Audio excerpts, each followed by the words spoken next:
what they say?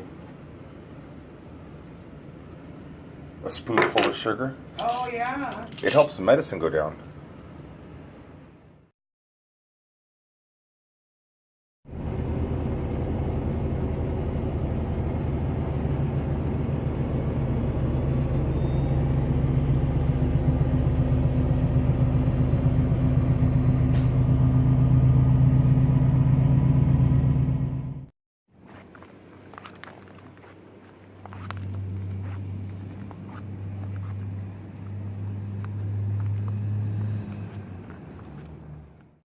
Good morning, everybody, from Yakima, Washington.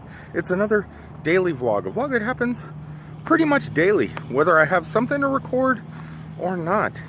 Today I'm getting loaded, heading back to Orlando, Florida, picking up tons and tons and tons of apples. That's what I'm picking up. I'm here at Sunnyside Farms in Yakima, Washington, picking up apples for the holiday season. Not Halloween, but for Thanksgiving. They like to prep. It's kind of odd that within this building right here, they can keep apples fresh for about a year.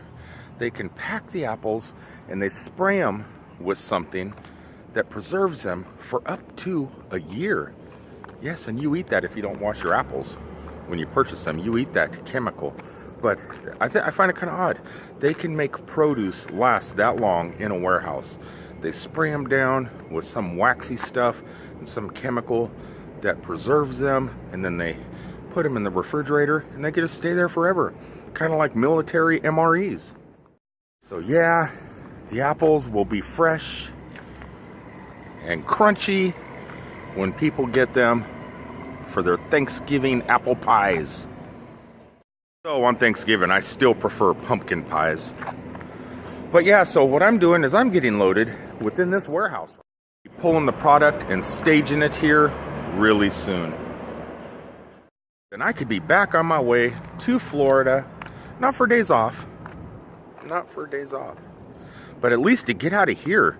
I've been stuck here. Today's my 5th day. I've been stuck within a 15-mile radius of this town, of this valley, if you will. The Yakima. Is this the Yakima Valley? Yeah, it is the Yakima Valley. I'm in Yakima, so it must be the Yakima Valley. But the one thing I'm really excited about is seeing some stuff, getting back out on the road, cruising through Utah, cruising through Wyoming over the next couple days, though I'm not going to have cell phone service, at least in Wyoming and parts of Idaho. But that's okay. I dealt with it coming out here. But I will be able to record stuff and get some awesome stuff done. And if the weather holds out, fly my drone a little bit. I was actually thinking about taking my drone over here to the railroad tracks and just flying the railroad tracks all the way down as far as I could, and then let it come home by itself. Kind of do a distance test, but I think I'll do that when I get into Oregon. There's a big mountain called Mount Cabbage. I might fly over Mount Cabbage out into the valley from the top of the mountain and kind of see how far my drone will go today. I haven't been flying it as much as I want to, and with winter coming, I'm probably not going to be doing much flying in the winter because there's a temperature that it's optimal to fly in, and winter time is not the proper temperature range, at least out here in the mountains. In Florida, it'd be fine. So there's going to be states I could fly it in the wintertime: Texas, Florida, Louisiana. But anywhere else, it's going to be a no-fly zone for the winter. So I might as well get a little bit of practice in while I can.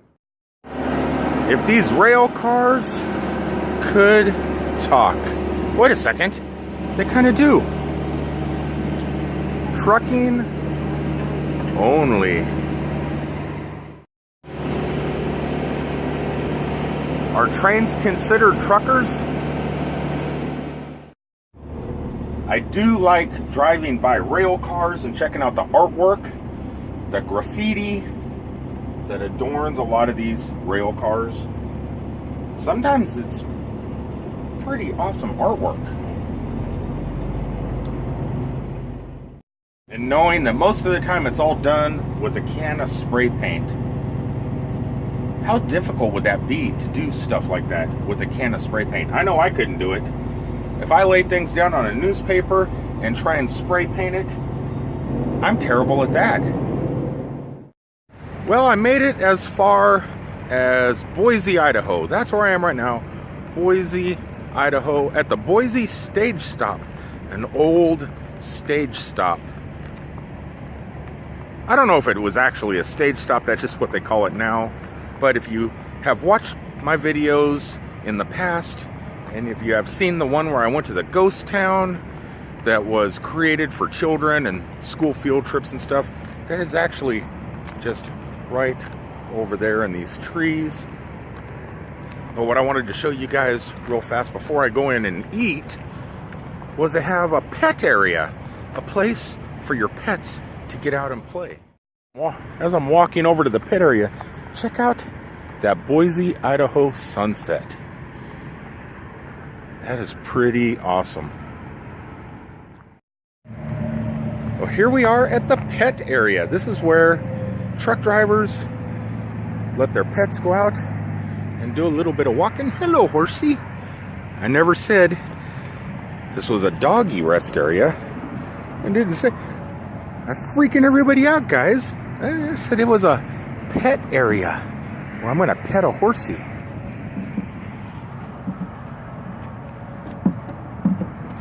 Your head's going to get stuck in there.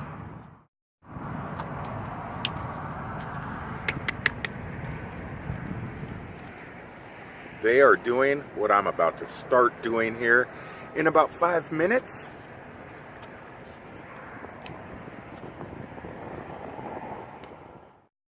Yes, some drivers have horses in their trailers. I don't, but I've seen some that do. There was a haunted attraction back that way in an old cornfield just before I got into Boise, Idaho, and there was like a giant slug monster out in the field. It was a building, but it was dressed up to look like some sort of giant worm that comes out of the ground with teeth that eats people. And people were walking into the mouth. But there must have been 1,000 cars. So that must be Boise, Idaho's haunted attraction, similar to Universal Studios Halloween Horror Nights. And I would have loved to have gone. But every inch of every acre of the parking lot looked like it was packed. And there's no way any of us that drive truck can get into stuff like that.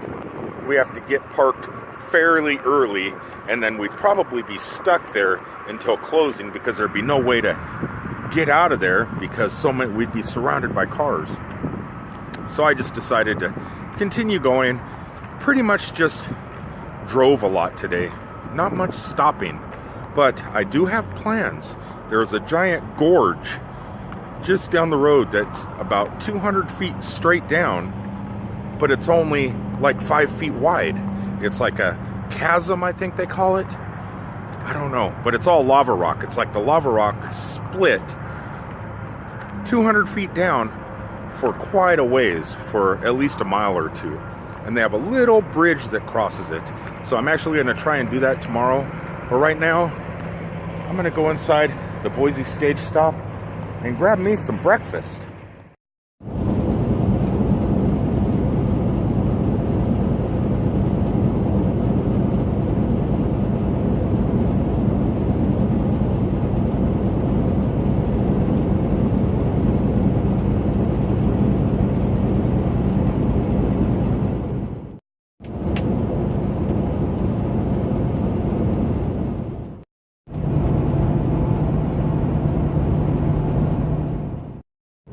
You know, in Florida, we have some pretty decent mountains. We have Mount Everest.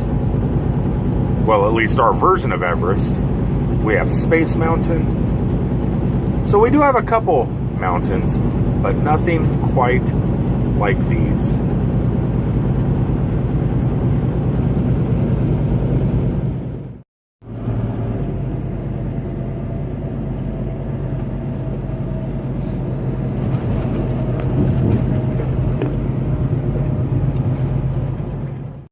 Well, I I got nothing to do. Where's all these messages I'm getting? Oh, Google Plus messages. I have nothing better to do. I have 30 minutes to kill. So let's go out and do some flying in these mountains. I'm kind of excited about it because I don't think it's that windy, and I've always wanted to fly in this one spot.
That was something I always wanted to do.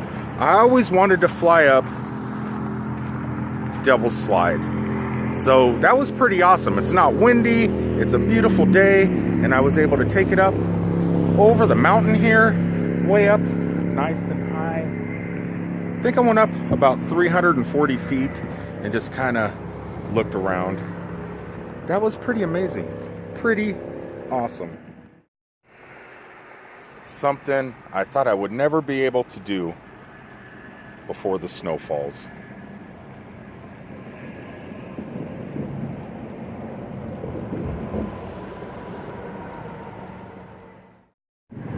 This is such a picturesque area. Picturesque.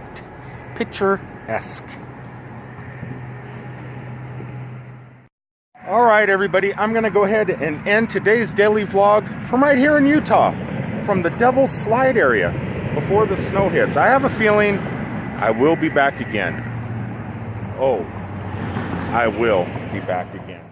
Please remember to like, comment, share, subscribe, and I will talk to you all on the next one. Peace out, everybody.